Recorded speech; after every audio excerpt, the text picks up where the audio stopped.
Greetings to SCNers and friends, and welcome to SCN Cybermeeting. How fast can you quote? Today, we go beyond the glossy pitches of IT vendors to explore the real-life challenges faced by freight forwarders in their search for greater efficiency. Specifically, we'll look at the daily struggle of handling mass email rate requests and how this burden impacts operations.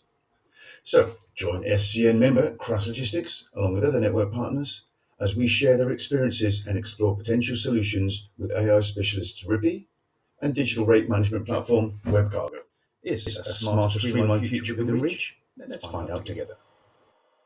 Just want to say a quick hello to everybody before we get started on the actual meeting itself as people are connecting up. He's saying hello. Once again, I don't mind saying hello again. Yeah. Okay, so Kumaran, you're a very well-connected guy. How many emails do you get a day approximately? Come again? How many emails do you get a day approximately? You're a very well-connected guy. Okay. I have a team to take care of the pricing, but sometimes I get only me. Some agents are requesting only me. They never copy my agents or my pricing team. I have a pricing team for air and ocean. We have a team for exports and imports. We have a team for all India pricing. So sometimes some agent sends me directly. So what happens? I quickly jump into seat. Most of the time we're traveling. Most of the time I go out for calls and custom. When there's something, it's a small request like air shipments, works. I can quote approximately, but it's complicated like over dimensions and the rates are supposed to be worked with the shipping lines. I cannot quote immediately. I need to seek my pricing team, advice, because when you quote the rate, that's the, mantra for the customers to win. So when you quote, you got to be very, very competitive and you got to price out as for the shipping lines and the airlines, So when you quote, we need to check all these parameters. So I cannot quote immediately. At least I take maximum couple of hours to quote. Okay. I think everybody has like a bit of a different focus and bit of angle on this. I mean, it's an interesting topic. Let me check with a couple of other people as well there. Who do we have in the room here? People with a camera showing. Daryl. We've not spoken before personally, but Daryl from Wallace in UK. Yeah. Afternoon here, David. Yeah, greetings to you all from sunny Essex in the UK. Oh, right. Good to know it's sunny down there. Any comments from you? How many emails are you guys getting per day, you would say? Do you track that in terms of rate requests or what? Yeah, per day, I would say something in the region of around about half a dozen to say 10. It does vary, David, as you can appreciate. Right. It's a broad spectrum of air, ocean, and then, of course, some European thrown in as well. Yeah, sure. I mean, it's like, I know when we started to look at this topic as such, there's a couple of different angles to take it from in terms of the saturation of emails which are on our inboxes all the time, not just rate requests, but everything. Back in the day, people had like sort of secretaries to filter things out, whatever. Now it just like sort of barrages onto everybody, copies to everyone as well. And really what we wanted to speak about today is a bit of a preliminary conversation for what's going to be talked about in Istanbul. And it is Marcus's journey. We're going to call it Marcus's journey. Marcus, just because it's a comment from many people, but he's the one who rather sparked this conversation up. And so the issue is, how many emails are we getting and how bogged down are we with emails not allowing us to quote? And also on the flip side of that, how do we make our systems, our procedures more effective and efficient? So Marcus, tell us a little about your initiations. What inspired you to focus towards this aspect of improving your systems? So what inspired us was the complaining of our quoting staff. Yeah, of course, money. At the end, money, of course. But the complaining of our staff who is in our pricing department, they always complained, so much to do. So we started to do research on how many quotes we really have. So it turns out that we have plus 1,000 agent quote requests, so not customer, agent quote requests per month. So, and then you start doing the math to try to be more efficient. In the beginning, we started to how can we save like 2 or 3 seconds per quote or 5 seconds or whatever. So that's how we started to set up tariffs in our system, try to get more efficient. But at the end, and which kind of bothered me, is that my staff got also the opportunity to hide behind a lot of little quotes and not following up the quotes which we verify as this is the worst quote to go after. So we try to be more efficient. That was how many quotes we were receiving a month, you're saying? 1,000 agent quote requests. This Okay, is the majority of it. It's like one box or two boxes. The standard shipment, 60 by 60 by 60, 25 kg from Frankfurt to Hong Kong, or from Frankfurt to Bangalore, or from Frankfurt to Shanghai, or whatever. This really standard quote requests. Nothing special, nothing fancy, no temperature control, dangerous goods. So the majority is really one box, two boxes from A to B. Door to port. That's where we started. Okay, and timing of this, I know you were calculating approximately the timing required for each quote to go out or whatever. Yeah, we started first with how much time does it take to get a quote done and read the information. So then we went one step further to put the financial number on it. So, and we figured out that the cost of one quote is between 8 and 14 euros. Depends a little. 8 and 14 euros per quote is the cost. Our conversion rate of this 1,000 quote requests is approximately 25 to 30%. It's not too bad. It's rather good for this agent quote requests. However, that also means that we do like 750 quotes for nothing. We don't get any return. We only get benchmarked or whatever.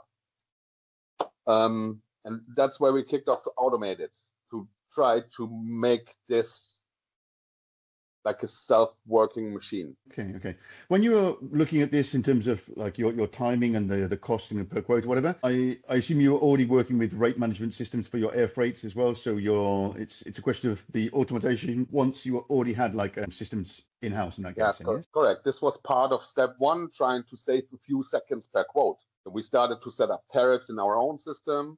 Then we used an external provider for the air freight rates, like Web Cargo. They are different on the market. Web Cargo, Cargo AI, just to mention the two of these. To have like a data warehouse for all the rates that we just have to enter the details, pick up from here, one box, 50 by 50 by 50, 25 kg, get all the rates and send it out to the customer or to the agent. Okay. Do you have any means of measuring? I mean, you mentioned 25 to 30% success rate in the quotes, which I don't know if anybody else in the room would like to say that's a good or a bad rate. I see that as reasonably effective because these days, of course, there's so much spraying around of emails with quotes to everybody. If you're picking up that sort of number, I would say that's actually quite effective. Would you not agree, or are you disappointed? No. This has nothing to do with being disappointed about this. So, in my belief, it's agent quote request 25 to 30% is a rather good number. The majority of friends of mine, they have like. But again, it's about efficiency. Again, the cost per quote is that high that we have to try to drive down those costs. And the goal for us is not to get rid of stuff here, that we reduce our pricing team. It's rather being faster, being more accurate, because, again, when we automate it and it picks just prices, pulls it together, there is no room for a typo error or something like this. So we just respond to the data we get and trying to be even more successful than we are at the very moment and drive the cost down per quote for all the quotes we don't get. Okay, great. Thank you for that initial comment, Marcus. Just before we go on in terms of what you went for and your why you decided on those choices, any comments from anybody else in the audience at the moment? Are you having similar problems? How are your numbers in terms of your success rate with quotes and number of quotes you have? Anybody like to comment on that? Or a few thoughtful and open people here? Richard? I would like to say, sorry, Marcus, did I mishear you? What did you say was your win rate? 25 to 30%. Are you getting Graham Cox to do those in the UK? Because I'm going to give him a job if he's winning that. That's pretty high. You know, I don't mind saying that on those sort of quotes, we measured it last year was about 14.5%, and I was pretty happy with that. It's been lower, but yeah, that's exceptional. I mean, the numbers you quote in terms of the rates, with your margins, you can influence it a little, right? And following up on that and being fast. Being fast is the biggest key on that. I think the biggest thing that we are trying to improve is the level of follow-up, okay? Because when you talk about 1,000 quotes per month, that figure isn't too far away, and that's a lot of work. So the staff will say we haven't had time to follow up properly because we're just too busy doing the quotes. And I think quality over quantity, you're better off doing a quote, following up, having dialogue, asking the right questions. But of course, a lot of what we get is sent out to a lot of other people, and the team just feel under pressure to do those quotes. Whereas I'm saying, no, you should ask the questions and qualify whether it's something we want to do. So I think quality over quantity, but it's hard to follow up. If you have 1,000 quotes a month, the team, I don't know how many people you have doing those, but the team would be getting them off their desk. How do you qualify the quote requests out of 1,000 when you have the people following up on that? And again, you are absolutely right in saying they are overwhelmed with work and they don't have the time to follow up on what we probably mean this is the worst quote to follow up on, like anything over 1,000 kg, or when you see this agent requested already like 10 times in the last 2 weeks. It's worth following up because they are interested in work with you. Absolutely, but how do you qualify one quote over another? I guess by asking questions like, do you have target rates? Is this an existing client of yours? A lot of the quotes we do or we see, the reason we don't win them is because the agent doesn't win them. It's not that they are using somebody else. It's that they're not winning the jobs, because we go and say, look, we've given you 10 quotes. We haven't seen any bookings. And they're honest. And they come back and say, we haven't won them. We're not winning them either. Right. But we're trying to get away from. Win it. This is also the question we got to ask, probably because we quoted too late, or this agent, we gave the quote too late that he can just quote late to his customer, and that's why we didn't win it, or what was the reason? Do we know? I think speed is the key. I do think speed is the key. And that's another reason. So I personally believe I was a little bit surprised when I heard 25% hit rate from Marcus, but anyway, that's like another point. Maybe he has very competitive rates. Who knows? That's maybe a possibility before we start on this topic in that case then. But in that case, you've identified the problem, you've identified some of the cost. So what's next? I understand lots of talk about AI in all parts of our life. And was that part of it? You were like wondering what the hell AI can do to help you out at this moment in time, or what were the steps before then? Yeah, well, of course, this is, again, we're talking about all this standard shipment requests. We don't talk about about the fancy stuff. And all the standards we pay our people to reading one tariff and another tariff, bring this on one piece of paper and send it out as a quote. So they're reading a pickup tariff, they have the terminal handling charges and the app rate. This is 3 different tariffs. They consolidate all this information and send it out. And that's when we started to talk with like software companies. Graham, you picked up with Matt in Vietnam, huh? Yeah, anyone that was in Vietnam know I gave the AI people quite a hard time. Don't know whether they appreciated it. The initial contact after that with Matt, he didn't reply to his email for a week and a half. And that gave me even more ammunition to go, have you not got AI on your own mailbox? And that didn't go well. Yeah, so I kind of, look, all the big boys, everyone's using AI. They're investing a butt ton of money in trying to get to do as much as possible without having any operator that they're paying for to touch a keyboard is basically what they're trying to do. So it was then kind of looking at who we could maybe have further discussions with about doing that. Like, we all know the sort of like, we all know that everyone knows the rates boards. You got Web Cargo, Cargo AI, Cargo One, there's lots of them. So my initial step was I reached out to every single one of them and went, can you give me a list of the airlines that you cover? Some didn't come back for about 2 weeks, but Web Cargo seemed to give us a decent spread. Do you know what I mean? They had a lot of airlines and it was quite a decent spread. And then that's when we were then in discussions with, right, okay, because you need to pick one. Like, you just need to pick one as your data warehouse. You can't get around it. So then you kind of have to start the program with them and go, right, how can we make this work, that work? Can I put my tariffs in? Can I get the standard charges in? And then kind of when you've built we've been using the term data warehouse just because it makes sense, like your information's in there. And then that's when we were talking about Rippy as to how they can then take out the manual process of our operators, putting the information in to Web Cargo, say for us, or you could use other suppliers are available, and then getting it to just take out all that front end work and just go straight into the back end and pull the information out. Let's take a bit of a step back from there before we go too far. Glenn, I think we have you in the room. We've been talking about Glenn and Matt. We're talking about Rippy AI. I met Glenn 3 years ago? I know, some time ago in that case, and yes. And as with most people looking into AI things, you initially like sort of thinking, well, that's quite impressive. And then you're thinking, will it really work? All these companies like sort of showing lots of great presentations. And so like it's what I'm very enthusiastic about in this case here is that Rippy are engaging with Crass to try to like sort of see exactly what they can solve with it. So before we get into the actual decision of rate management and whatever, and Alexandra is with us as well, of course. Glenn, please tell us a little bit about what Rippy is trying to help Crass with from your perspective, and also the freight forwarders in a similar line. Yeah, David. So really, first of all, we've been on this journey for quite a while. I think I'll say that a lot of the companies are, not logistics focused. I think number one makes it a little bit more difficult. And I think Graham, you know this when you talk to Matt, who is the founder of Rippy. He used to be the BCO, and he founded a rate management system, Catapult, before Rippy AI. So he knows the pain of actually receiving quote really slowly, because he hated it when he was a shipper. He absolutely hated it. So that, he founded a rate management system, and then after he sold it, he founded an AI company, which is Rippy AI. And one of the key things is that he wants to use Rippy to help the forwarders to automate all of those inbound spot quote emails, so that they don't have to do all of the manual entry work. I guess the key over here is that Rippy build the logistics LLM that understands the logistics terminologies in lingo, so that we're able to understand a quote request email that comes in, such as, hey, is this an FCL? Is it LCL? Is it an air? Right? We understand the modalities of the quotes. We understand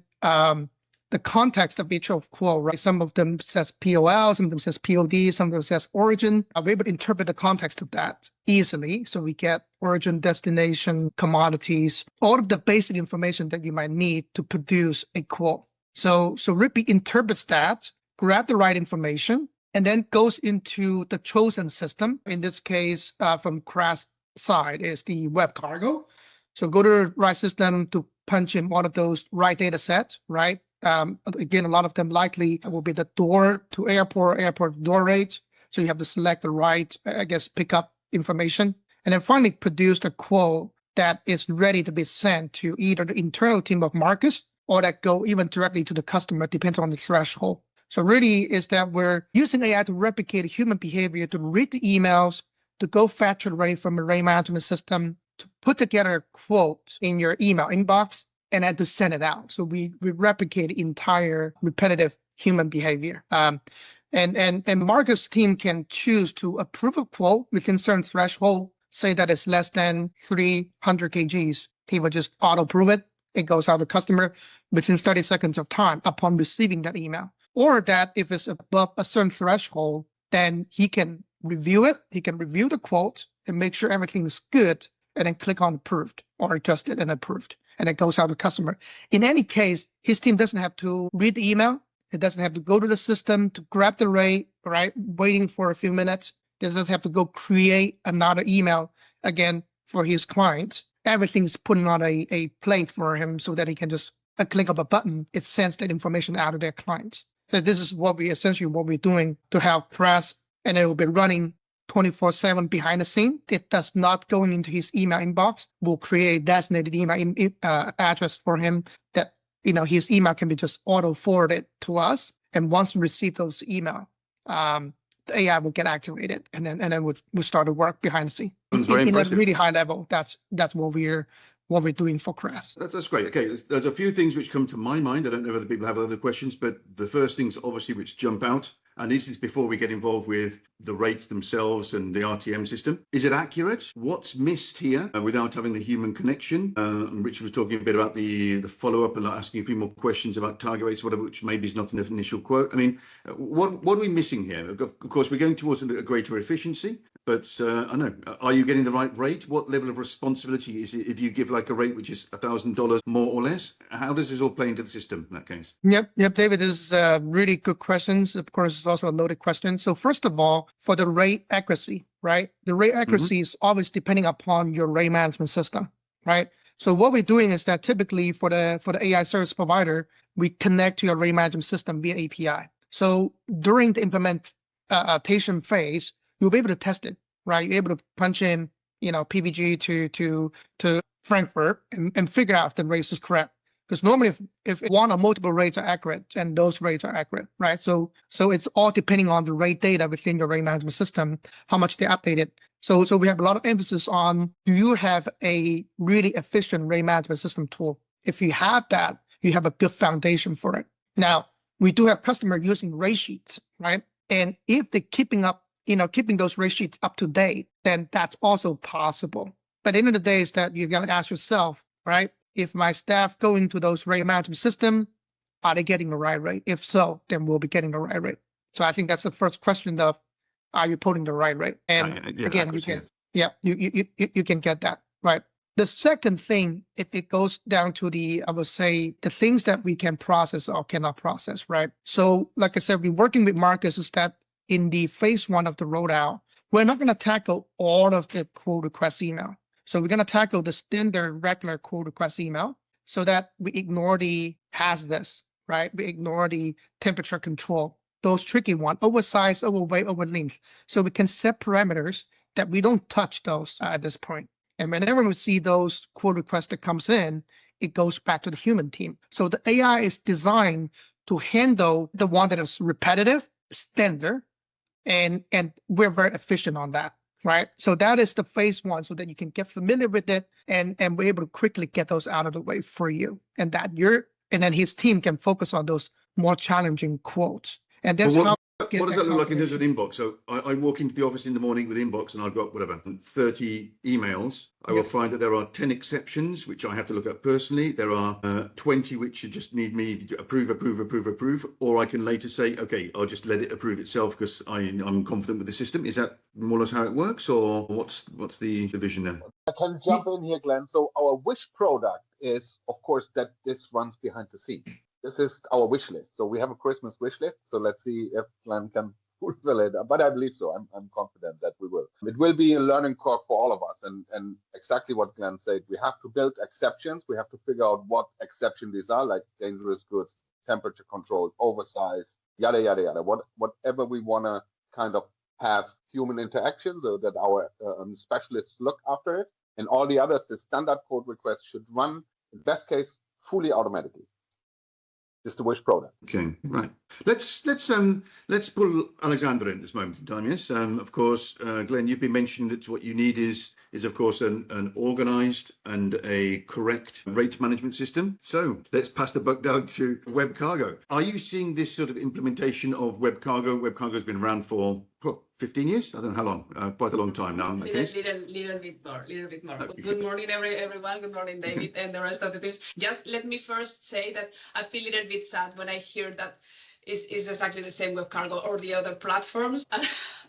It hurts because it's not we have at the moment, and it's not that I work for WebCargo. Of course, I'm representing here WebCargo. We have in here, as you say, David, we were the first ones, so that's why we have the biggest coverage in number of airlines connect. Of course, there is other systems that works also good, but in terms of airlines coverage, we are by far the leaders at the moment, at least. So yeah, this is, I think, that something that is important to point out. Answer to your question, this conversation with Marcus and the rest of the guys is like very is something that we hear and we listen every day from our customers. So the difficulty on really be able to quote every request that they get from customers and especially partners. Yeah, so I think that is really a topic that is super interesting. So thank you for inviting us here. Yeah. I mean, so in terms of obviously if you have just like one airline with the best rates, you can get the rates out quickly. Your tool allows people to check between many other options,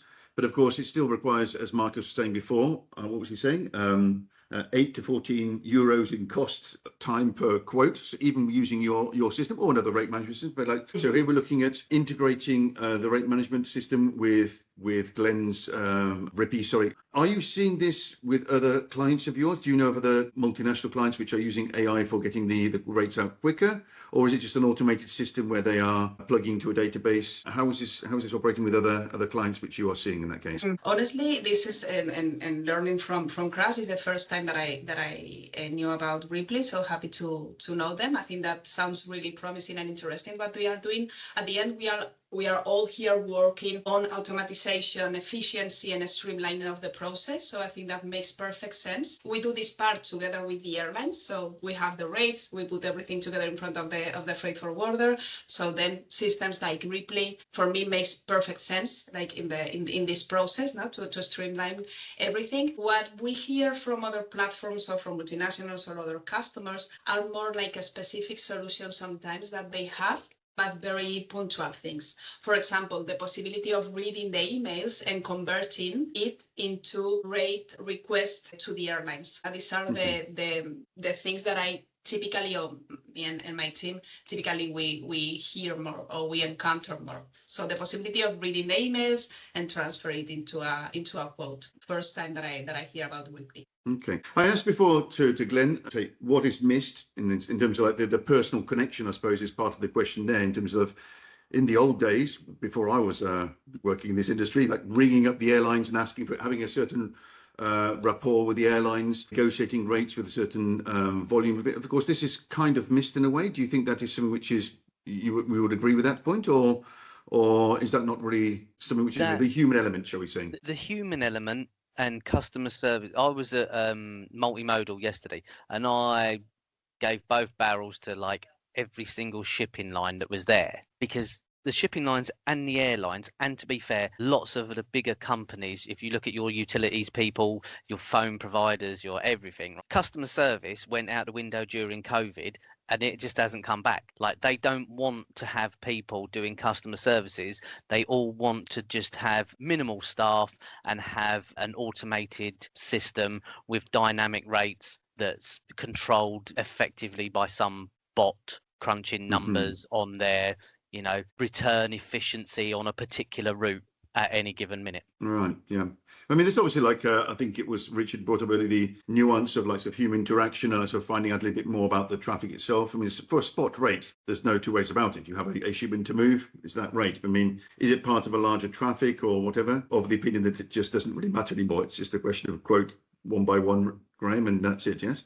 So we're not really losing anything by having a system which is effective and efficient, as is web cargo. Not necessarily. Like, I agree with Rich. Don't tell him. I agree with Rich in certain aspects, but kind of our plan is we want to free up their time so that they can have time to do more follow-up and evolve conversations on, like Marcus said, if a particular agent's asked you to quote 10 times in the last 2 weeks and you haven't got anything, then you need to stay to them, right, okay, how can we, they're like, oh, we didn't get it. Okay, why didn't you get it?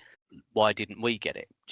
But then in order to have that time, to have the human interaction, you need to automate really a load of it or employ a buttload more people, which then makes your price per quote significantly higher, because you're employing human beings to do 90% of the work. Okay, automated work, yeah, sure.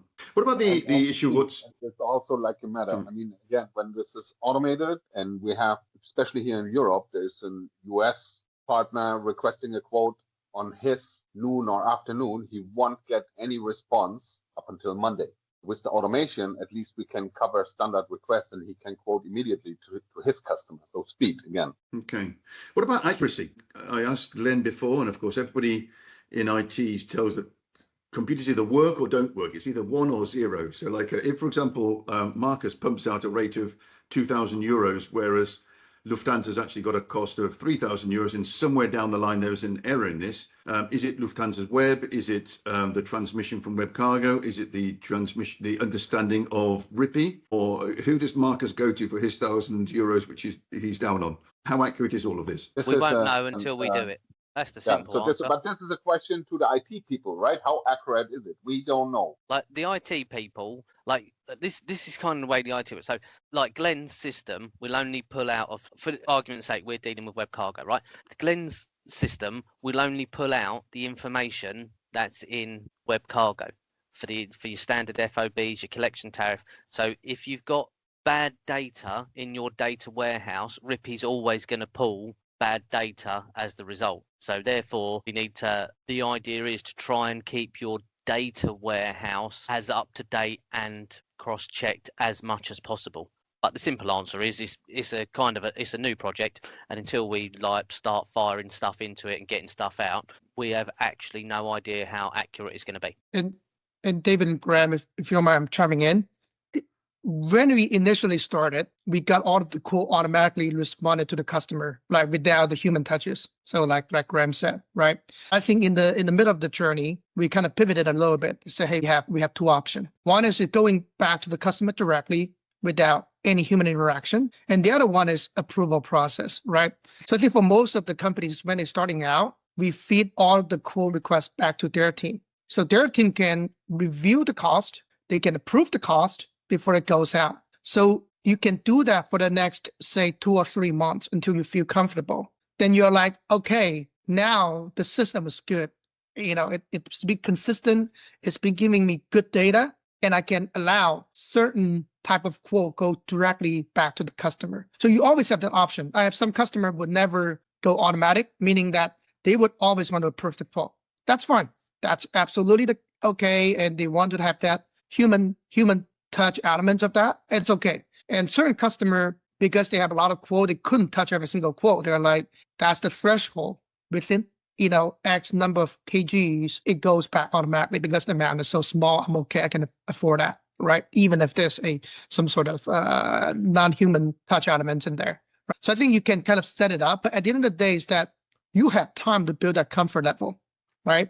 And get used to it before you have it full blown and have it fully automated. So you're in control in whichever way that you want. So I just want to kind of emphasize that there's no concern on keep on saying them the wrong way. I think it's quite unfair to accuse IT systems of being inaccurate. I mean, if the alternative is a human system, that's clearly not fail-proof either. So I mean, of course, one is the other, but it's kind of a little bit disheartening if we get the wrong rate. I mean, Alexander, I'm not accusing web cargo necessarily of a blip in their system, but there must be times when you get claims against your system of providing a rate which is not given by the airline. What's the procedure? What's the frequency, and what happens in those cases? Okay, so first is we need to understand that we have different types of rates, not just in web cargo, but in the market, let's say. So one thing are the dynamic rates. The dynamic rates are coming directly from the airlines through API, so no human intervention. These are like the dynamic rates, so API directly from the airline system. No issue there because rates comes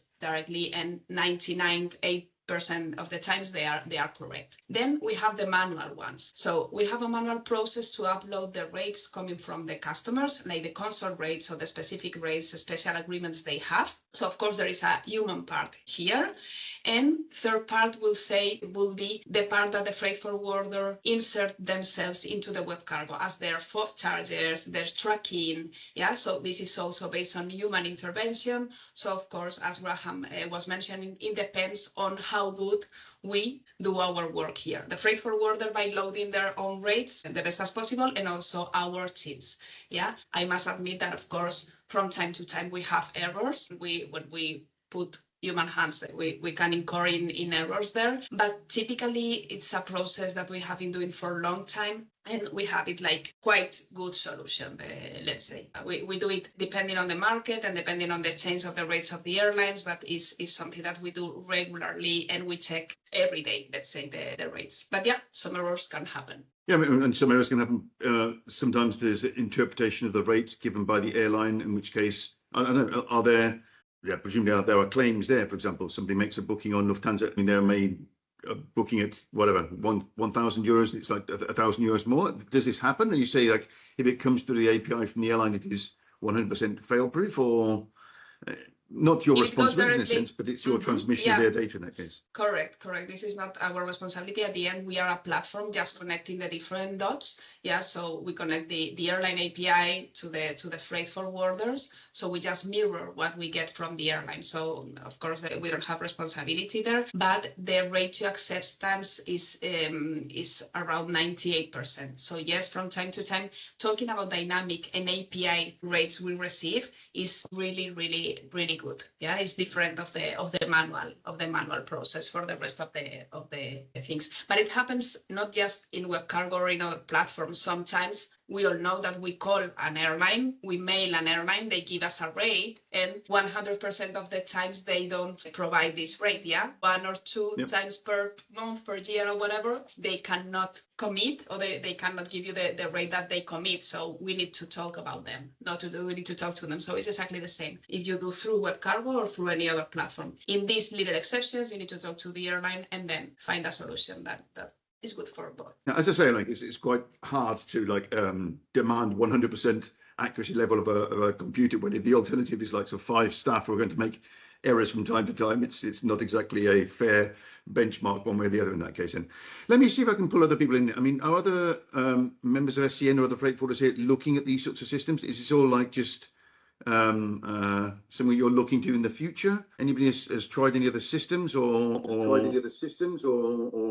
similar? David, could I just say that I looked at Rippy AI, I think at one of the conferences, and I was just blown away, and I still am, to be honest. And I think that within 12 to 36 months, I wouldn't be surprised if every single member or near enough is using this or a similar type of tool. I mean, for me, it's a no-brainer, right? I mean, I remember we used Freightos, WebCargo, companies like that. And I remember when they came in, people were skeptical, and you talk about the accuracy, but it's far more accurate than the human being. And it's not the system. It's the human who's put the details on there where the information is transferred. I think everyone will be using this 6 months, 12 months, within 3 years, everyone will be using it. It's a no-brainer. I mean, it's bringing so many efficiencies, speed. I think the problem is that scares people is, where's it mapped to? They like it, and it's like, but we don't have the rates in a place that it can get to. And if they can pull them out of someone like WebCargo or Cargo One or wherever, then it's almost a no-brainer. I think that was the difficult part. Yeah, I really like it, but what Graham keeps saying, data warehouse. I don't actually have a data warehouse. I have some crappy spreadsheet.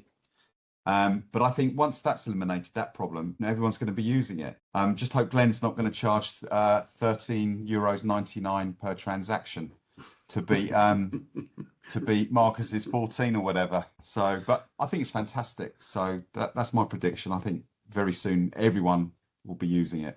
Everybody. Thanks very much, Richard. Yes. And are we ahead of the curve here in SCN? Sorry, my microphone was off. Is also working together with some of the more common logistical platforms which are in the market, like is it the Scope from Riga or something? I can. No, add to at that. the minute it's not working with Riga Scope. And for us, as we use it, we can't get them to actually talk to each other. That's the problem. But you can only try and build stuff around the roadblocks that you have. Yeah, but the only disadvantage we actually have, what we figured out, is making the reports of the conversion rate, because we have then one set of tools with Rippy AI and WebCargo who's quoting, and another set of tools which is Riga as our transport management system. We just have to find a way to bring this data together to really be accurate on the conversion rate. It's the only thing you miss. Just so I can understand that. So you can make a booking within your TMS, in this case within Scope, and that all works through correctly, assuming there is an accepted quote. Or if it's like a quote request, you can get that through Rippy and WebCargo in this case, to a point where the quote is, and then you have to introduce that information into the booking in Riga, yes? Yeah. At the moment, they don't talk to each other. So our initial thought is to just use it for air freight export quotes, right? We're trying to start with the basics. The bulk of the emails, like Marcus said, bulk of the emails come from overseas agents. They want to pick up from such and such a door and to an arrival airport. Simple. But then the other quoting for road, for sea, for cross trade, that wouldn't be done in WebCargo. So your air quotes will sit over here in WebCargo, and then all your other quotes will sit in Riga.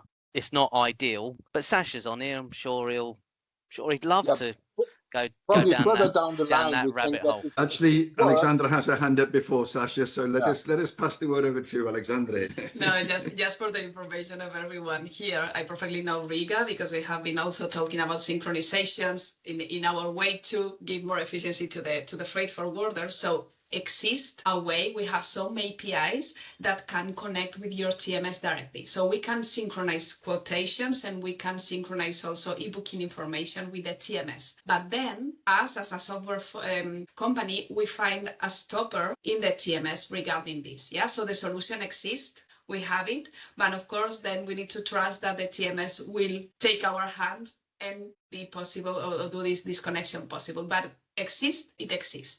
We are able to connect, again, quotations and e-bookings with every TMS now. But they need to open the door. And this is like one of the stoppers we find. I think it's important as well to note that we are talking about a project and a journey which is crisis going on. All the pieces are not there. All the pieces are not working at the moment. But of course, if this is going to be, as Richard has predicted, in 2 or 3 years, everybody's going to be using it, you need to be either doing this now or at least listening to what people are doing to see how we can get your systems up to speed and seeing what is working, what is not working, and learn from the mistakes of others. So I think, first of all, we have to thank all the web cargo class and Rippy for sort of taking part in this journey, shall we say. Now, if we have a journey which will include also Riga in the next phase 2, well, that is also something to be seen as well, I'm sure, yes. We have Sasha here with his microphone and his camera off. We're not too sure. Sasha, hello? Yes, hello. He's gone to lunch. No, I'm always there, always listening in the back. No, what I can say, of course, it's an important topic for us as well. We already integrated now Cargo AI in our quotation module as well. So you can do the airline booking and the quotation setup within scope as well. But of course, it also depends on what Marcus and Graham said. It's the number of quotations that you do for standard quotations and the one that are more exceptional because they are where you have to have somebody human there to take a look into things. I think these are more listed than into our TMS rather than having the outsourced one for the generic ones. But in a sense, the idea here is to try to remove the volume of emails which is coming in with the email requests or whatever. Right. Is Riga looking into some sort of AI solution for reading emails within the TMS, or is that not something which is on the agenda at the moment with Riga? Not at the moment, as I'm aware of. So we are looking more into the integrations now for the quotation process itself with Cargo AI or with Web Cargo, for example. Also the same in ocean freight, to integrate this one so it's seamless and you're still working within scope to get all the information out, so you do not have to exit scope and look on web pages and other stuff like that. But that's the first step that we're still working on for that. Okay, Glenn, a comment for me, please. Yes, so we have been working with a lot of ERP systems, I guess, including talking to Riga, CargoWise, Descartes, a lot of the big ones out there. So here's what we commonly see. I want to kind of differentiate because there's a lot of times this quotation, this booking, right? So there's a rating element. I have not seen a lot of ERP system, operating system for say, can do the rating because they're not designed to rate the quote because you have 10 different options, right? When it comes in from web cargo, you have different airlines, you have the lowest cost, fastest transit, different combinations, right? So traditionally, we've been seeing that a lot of the ERP system is not able to display those rates, and that's normally done by a rate engine like Web Cargo or like the likes of Catapult, right, for ocean freight. But then the role that the ERP system takes on is to be able to convert once, say that Marcus wants to book a particular quotation, then those ERP system will connect to the likes of Web Cargo, so it allows them to do the booking. This we have seen. And like Alexandra have said, as long as those systems opening up their doors allows them to do the e-booking, they can sync the booking directly to the system. Now, what we can do in between is that once we rate a quote, right, provided a quote using Rippy's platform, we're actually able to synchronize that back to the ERP systems because they normally have a quotation module that stores the rate. So really it's the quote history, if that's what it is. So we're able to digitize those data. We tell them that, hey, here was the origin destination plus the rate. We will load them into the system. At the time of converting those, right, to say, hey, I have sent out 1,000 quotes. Those 200 are getting converted to the bookings, so they can convert that. So we have done that for, for example, to the system like CargoWise, they call it quick quote, the one-off quote, right? We can store that data, but really that's a creation of the quote, but that's not a rating. I just want to be clear on that. That is this, on that. But a lot of ERP systems are able to do the latter of storing the quote and provide a booking option. But rating side, a lot of times still, we see that most efficiently is through a rate management service provider because it is complex. It has a lot of structure like the door rate that built in there, which requires a lot of work. So I just kind of want to emphasize that. But I'm really hoping to see the journey that obviously the operating system connecting with the array module also allows them to have more flexibilities. But this is what we have observed in the market. Thank you for those comments. Yes. Okay, right. What have we not mentioned in this conversation? There was something you just mentioned on there, Glenn, which was when you look at web cargo, you get, for example, the cheapest rate, the fastest rate, things like that. What is this system going to do? Just cheapest rate? That's for you, Marcus, maybe. Yeah. The question: what's your aim there to answer with the cheapest rate, even if it's like from a strange airline with lack of spaceability or whatever? Or probably one of the some customers they pick, especially those strange airlines, to get the cheap rate. Yes, but in best case, we have a quotation covering like the door to port rate, so like the pre-carriage and terminal, and then 2 or 3 options of airlines. Okay. Anyway, we'll see how this goes. goes. You want to know that part is actually built in your data warehouse, yeah, where you give, if you have preferred airlines and blah blah blah, you can give the airlines a weight between 1 and 10. So if they're your favorite airline, they'll have a 10, and then when then Rippy goes to get the quotes, it will try and pick up, say, Turkish, or do you know what I mean? But that is, I know it's very complex, right? For us logistics people, it's an IT thing, but we got to bear with it, right? You then can set what rates you want web cargo to give back to Rippy for it to pull the stuff out. So if web cargo is announcing Ouagadougou Airlines with an exceptionally cheap rate, but hasn't got many flights and whatever, you can filter that out and it doesn't give that as a quote, yeah? Well, you can build exceptions, so don't use this airline, so you can build exceptions. Yeah, okay. And we don't know how far we are ahead of the curve to just quote you, and we don't know where it brings us. Probably in the like one year from now, nobody has to even touch like a temperature control or a dangerous goods request. We don't know. Yeah. Okay, right. Well, I mean, as I say, the reason for this conversation was just to get a little bit of interaction with some of the members to see how they are doing. I hope it sparked some interest. Really what we want to know is in September, will Marcus be rolling up to our conference in Istanbul in a Rolls Royce or on a bicycle, basically? That's the big question, which remains for us, because we will be continuing this conversation. As I say, this is not a project for 1 week or so. It's going to be a bit of a rollout, and we are hoping that other SCN members and other people as well can participate as well, and see if we can become more efficient, get rid of some of those unwanted emails. And for that reason, I thank Marcus and also Graham from Cross Logistics for giving their insight into what they're trying to do. I thank, of course, as ever, Alexandra for waving the flag of web cargo, which is not the only rate management system, but certainly the one which is chosen here for good reasons. And Glenn at Rippy, who is becoming an increasingly important, I think, an increasingly demanded service, and we'll see exactly how it fits into the rest of the equation. And so it's very. We're very pleased to have you along. Speaking about this in Istanbul is not just a question of rock up to Istanbul and have some beer with your mates. That's not what SCN meetings are about. Well, we might have a couple of Coca-Colas, but it's really about seeing what you can learn from the rest of the people in the network. And so that's really what we want to try to make sure everybody comes to Istanbul and other meetings to learn something and progress together in that case. Then. Okay, so we'll have another meeting of the same topic at 7 p.m. European time this evening. Of course, we're going to be losing some of the Asians who will be in bed by then, and presumably we'll be gaining some Americans will have woken up. Thank you, especially for Glenn, who's woken up. Thank you, especially early for this meeting. I forget, you're in Toronto, you say, Glenn? Yeah, I'm in Toronto. Nice early start for you, I guess.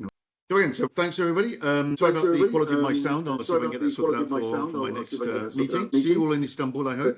Maybe at 7 p.m. you want to have another further interest. If you want to have passing questions on to the people here at the meeting, certainly pass those questions on to us here at SCN, and we'll try to get into the right place so you can be answered in that case. Thank you for organizing. Thank you, everyone. Thank you, David.